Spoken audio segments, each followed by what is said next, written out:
Alright guys, I'm finally done. I gotta tell you, I am so impressed with this.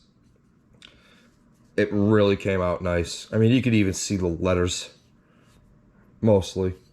This side is the good side. Everything came out perfect. There's a couple imperfections down in here. But, you know, those are just casting marks from the sand. So, I mean, it just gives a character in my eyes.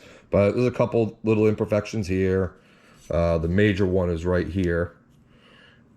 You know, and then this, you know, I kind of ground that out a little bit just to kind of keep it consistent. I had to literally grind this whole thing out with the exception of like a small piece here and a small piece here. I knew that was going to happen. I mean, it's, you know, it is pretty thin, and I was very surprised I was able to fill it. I mean, you saw the pour literally ruin that box that I just made tonight. That was a brand new box. All the sand fell out. Had a little accident right here, which I'm going to have to clean that up.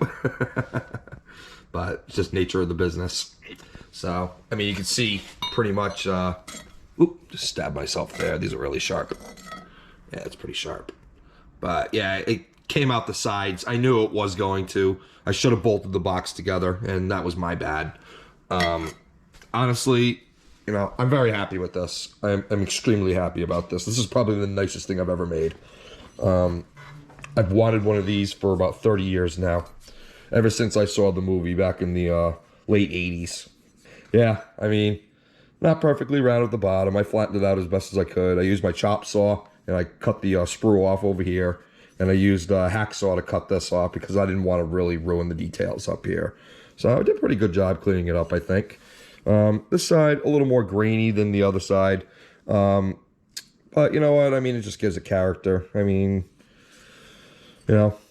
Anyways, I'm probably going to put a red jewel in here eventually. But I'm also thinking maybe I'll leave it alone. So, anyways, thanks very much for watching my video. This was really a fun video to make.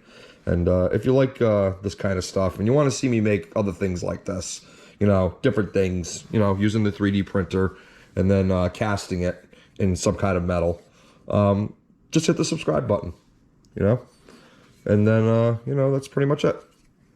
You'll be alerted if you hit the bell notification. If you hit the bell notification, you'll be alerted of future videos that I do when I post them to YouTube. So, anyways, thanks for watching. Happy casting.